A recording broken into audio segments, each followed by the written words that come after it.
시청자 여러분 안녕하십니까? JTBC 아침 뉴스입니다. 현재 내륙 곳곳에 안개가 짙게 낀 곳이 많아 출근길 교통안전에 유의해야 합니다. 임실과 진안에는 안개주의보가 내려졌고 가시거리는 임실 180, 진안 220m에 머무르고 있습니다. 오늘은 구름이 많겠습니다. 한낮에는 가을볕이 강하게 내리쬐 익산 29도, 전주는 30도 안팎까지 오르며 늦더위가 이어지겠습니다. 밤부터는 차차 흐려져 내일 아침에는 비가 오겠습니다. 이후로는 맑은 날이 이어지겠고 나날이 기온도 떨어질 것으로 전망됩니다. 전주의 민간업체가 추진하는 고형 폐기물 소각발전소 신설을 두고 주민들의 반발이 거세지고 있습니다. 산업자원부 허가에 앞서 전주시의 의견 회신과 건축 허가까지 전주시 행정에 이해하기 힘든 대목이 많습니다. 나금동 기자입니다. 산업자원부는 지난해 5월 민간업체가 고형 폐기물 소각발전소 허가를 신청하자 전주시에 의견을 물었습니다. 이에 전주시는 주민 피해가 없도록 해야 한다는 내용을 회신했습니다. 문제는 주민 의견 수렴은 물론 관련 부서 간 협의조차 없이 하루 만에 회신이 이루어졌다는 점입니다. 전주시 내부에서조차 이해하기 힘든 절차였다는 반응이 나옵니다. 의견 다 드려야 돼. 그래가지고 그럼 취합해가지고 종합적으로 판단해서 산자부에다 회신을 해야 되는 것이 맞아요. 전주시의 속전속결식 의견 회신에 산자부는 발전 사업을 허가했고 업체는 지난해 11월 구청에서 건축 허가를 받았습니다. 그런데 이상하게도 발전시설이 아닌 자원순환시설로 건축 허가를 신청했는데 구청 측은 그대로 허가를 내줬습니다. 이미 고형 폐기물을 태워 발전 사업을 추진하는 일이 알려졌지만 역시 시청과 구청, 관련 부서 간의 협의는 없었습니다. 허가 신청이 들어왔다라는 거를 협의를 해보셨나요? 허가 나갈 때 당시 최종적인 것은 자원순환시설이지 어떠한 발전시설로서는 아니다 이게. 그럼 다른 부서랑 협의할 이유가? 결국 전주시의 소극적이고 석연치 않은 행정에 고형 폐기물 발전소 사업이 1년 4개월간 아무런 제동이 걸리지 않은 채 진행됐습니다. 도시계획위원회가 발전시설 결정을 부결시키면 발전 사업을 할 수 없는데도 업체 측은 절반 넘게 공사를 진행했습니다. 전북녹색연합은 성명을 내고 주민 의견을 충분히 듣지 않았고 주변에 주거단지가 몰려 있다며 도시계획위원회는 부결시켜야 한다고 촉구했습니다. JTBC 뉴스 나금동입니다. 이처럼 이해하기 힘든 행정을 펼친 전주시가 폐기물 소각발전소 신설을 반대한다는 입장을 밝혔습니다. 주민 반발이 거세지자 뒤늦게 발을 빼고 있다는 비판이 나오고 있습니다. 권대성 기자입니다. 전주시는 그제 폐기물 소각발전소 건립을 반대한다고 밝혔습니다. 사업의 최종 문턱인 도시계획시설 결정을 불과 이틀 사업에 반발하는 주민들이 집회를 예고한 하루 전이었습니다. 집회에 나온 주민들은 1년 4개월간 쉬쉬하다가 부랴부랴 내놓은 반대 입장을 믿기 어렵다고 말합니다. 여론 물타기용이 아니냐는 겁니다. 왜 여태까지는 아무 말 안 하고 있다가 그렇게 기사가 나가고 이러한 여론이 좀 형성이 되고 하니까 갑자기 입장 표명을 했다고? 전주시는 반대 입장을 밝히면서도 그동안 행정 절차에 문제가 없었는지 반대 입장을 어떻게 관철시킬지는 설명하지 않았습니다. 대신 도시계획위원회가 발전시설로 결정해주지 않으면 발전 사업은 불가능하다고 말했습니다. 전주시에는 책임이 없다는 점만 강조하려는 것 아니냐는 비판이 나옵니다. 명확하게 해명을 하셔야 되고요. 또 전주시는 전주 시민에게 사과를 해야 된다고 봅니다. 그렇지 않고서는 전주시는 어떤 책임 회피용이라고 볼 수밖에 없습니다. 폐기물 소각 발전소 건립을 두고 도시계획위원회가 어떤 결정을 내리든 전주시의 대응은 비난을 명키 어려워 보입니다. JTBC 뉴스 권대성입니다.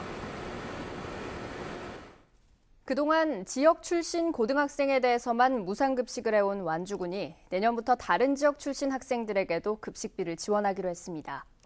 전라북도는 이에 따라 모든 군 지역 초중고에서 100% 무상급식이 이루어지게 됐습니다. 이승환 기자의 보도입니다.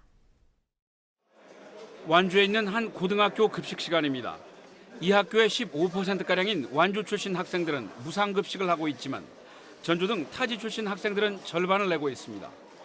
한 끼에 3,100원인 급식비 가운데 전북교육청이 절반을 지원하고 있지만 완주군은 나머지 절반을 지역 출신 학생들에게만 지원하고 있기 때문입니다. 경제적으로 어려움이 없으신 분들은 그게 큰 문제가 안 되는데 어려운 상황에 있는 학부모님들께서는 그것도 부담이 됐지 않겠습니까? 이 같은 상황은 완주 지역 고등학교 학생 2,800여 명 가운데 77%가 전주와 익산 등 다른 지역에서 통학하는 학생들이다 보니 그만큼의 예산을 완주 지역 학생들을 위해 써야 한다는 지역 내 여론 때문이었습니다. 완주군은 하지만 교육청의 꾸준한 요청과 변화된 여론을 반영해서 내년부터는 타 지역 출신 학생들에게도 100% 무상급식을 하기로 했습니다. 그동안 여러 가지 검토를 했었습니다만은 보편적 복지, 우리 아이들 문제이기 때문에 이걸 좀 전면적으로 100% 시행하는 게 옳은 방향이라고 이렇게 판단되어서 이번 결정으로 내년부터 새로 혜택을 받게 되는 학생은 모두 2천여 명. 아이들은 지역에 건강한 먹을거리를 제공받고 농가의 소득도 증대될 것으로 예상됩니다. 이러한 소통과 협력의 이러한 좋은 모델이 학생들에게는 보편적 복지, 그리고 학부모님들에게는 교육비 경감, 이런 차원을 통해서 완주군의 이번 조치에 따라 전북은 전남과 함께 모든 군지역 초중고에서 100% 무상급식을 하는 지역이 되었습니다. JTB 뉴스 이승원입니다. 전북 혁신도시로 이전하는 한국식품연구원이 공공기관으로는 마지막으로 새 둥지를 틀었습니다. 전북 혁신도시의 12개 이전 기관의 입주가 모두 마무리되면서 혁신도시 시즌2 사업도 본격적으로 추진됩니다. 정원익 기자가 보도합니다. 경기도에 있던 한국식품연구원이 전북시대를 열었습니다. 전북 혁신도시로 이전하는 12개 공공기관 가운데 마지막으로 400여 명의 임직원이 근무하게 됩니다. 식품연구원은 지난 1987년 농수산업과 식품산업 발전을 위해 정부 출연 연구기관으로 설립돼 올해 30주년을 맞습니다. 식품 기능성 규명, 식품 안전성과 전통식품 세계화 연구 개발 등을 맡고 있습니다. 옆에 있는 농식품 기관들과 협업을 해서 새로운 클러스터를 구성해서 세계적인 식품 연구 단지가 되도록 노력하겠습니다. 전북 혁신도시의 공공기관 이전이 마무리됨에 따라 새로운 지역 발전의 거점이 될 것이라는 기대가 큽니다. 전라북도는 이제 혁신도시 시즌2 사업을 본격적으로 추진할 계획입니다. 농생명 허브와 제3금융 허브, 공간문화 지식서비스 허브 등 3가지 분야가 골자입니다. 새 정부 역시 100대 국정과제에 혁신도시 시즌2 사업을 명시했습니다. 연계된 기관들이 많이 오고 또 인구도 증가시키는 그런 현상으로 가는 소위 새 정부의 시즌2, 혁신도시 시즌2가 좀 더 활성화되는 전북 혁신도시가 전북의 새로운 성장 동력으로 자리 잡을 수 있도록 시즌2 사업에 대한 역량 집중이 필요해 보입니다. JTB 뉴스 정원익입니다. 문재인 정부가 출범한 지도 벌써 넉 달이 넘었지만 지역 현안의 해법은 여전히 안개 속입니다. 국민의당 전북 의원들이 기자회견을 열고 정부의 적극적인 개입을 촉구했습니다. 김철 기자입니다. 국민의당 전북 의원들이 국회에서 합동 기자회견을 열고 정부가 지역의 6대 현안 해결에 앞장서라고 촉구했습니다. 먼저 최근 브라질 최대 철광석 기업이 2조 5천억 원의 초대형 광석 운반선을 발주했다며 현대중공업이 이를 수주하면 반드시 군산에 배치하라고 요구했습니다. 현대중공업 군산주선소가 초대형 광석 운반선을 대거 수주할 수 있도록 정부 차원의 지급 보증 등 수단과 방법을 총동원해 주실 것을 정부에 강력히 촉구합니다.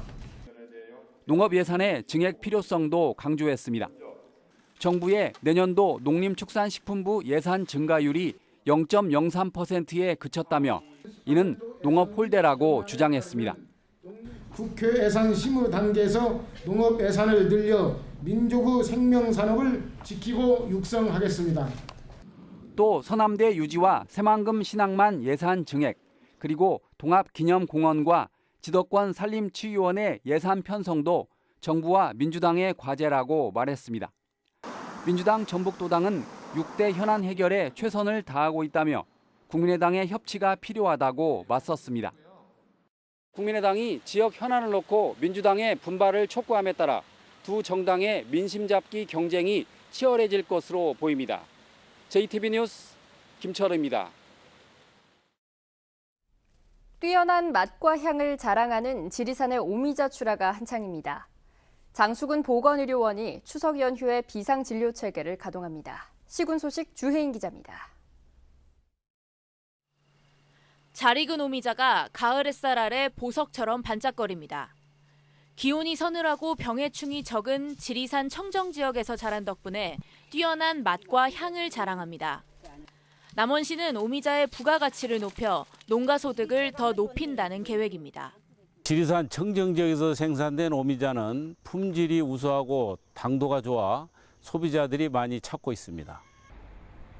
장수군 보건의료원이 추석 연휴에 비상진료 체계를 가동합니다. 연휴 기간 당직 의료기관과 약국은 정상 진료를 하고 진료대책 상황실에서는 24시간 응급 환자에 대한 안내와 처치를 지도할 계획입니다. 진료 공백을 막기 위해 당직 의료기관과 당번 약국을 지정해 국민들이 진료와 의약품을 구입하는데 불편함이 없도록 최선을 다해 비상진료 대책을 추진하겠습니다. 군산시가 월명동에 있는 도란도란 우체통거리 주민들과 정관협정을 체결했습니다. 이번 정관협정은 도시재생 선도지역 주민들이 직접 내용과 협정서를 만들고 운영회를 결성했다는 데 의미가 있다고 군산시는 밝혔습니다. JTB 뉴스 주혜인입니다. 경찰이 자격이 없는 주민들에게 주민지원금을 준 혐의로 전주시 종합 리사이클링타운 주민협의체 위원장을 불구속 기소 의견으로 검찰에 송치하자 일부 주민들이 반발하고 나섰습니다.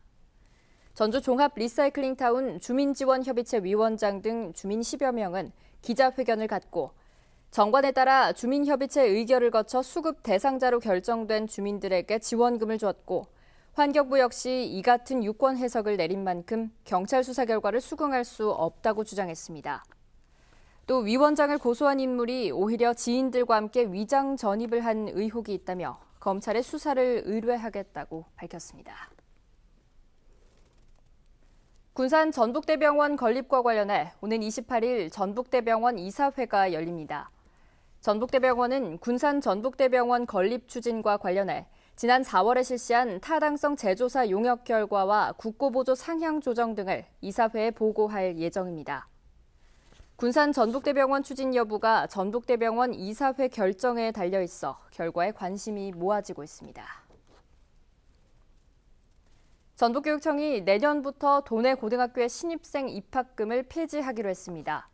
폐지 대상 학교는 자사고 3곳과 계임고, 전주 예고를 제외한 공사립 126개 고등학교로 총 금액은 2억 5천여만 원으로 추산됩니다.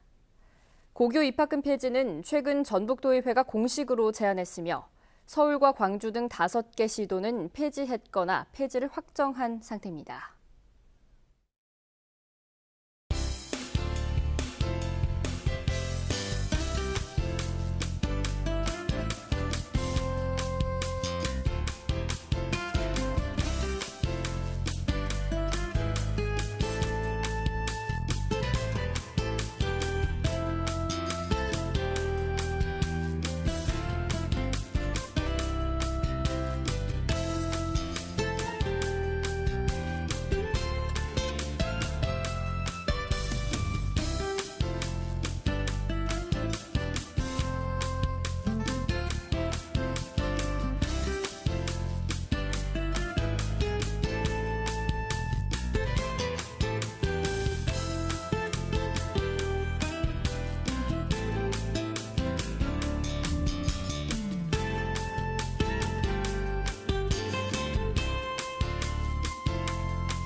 JTB 아침 뉴스를 마칩니다. 함께해 주신 여러분 고맙습니다.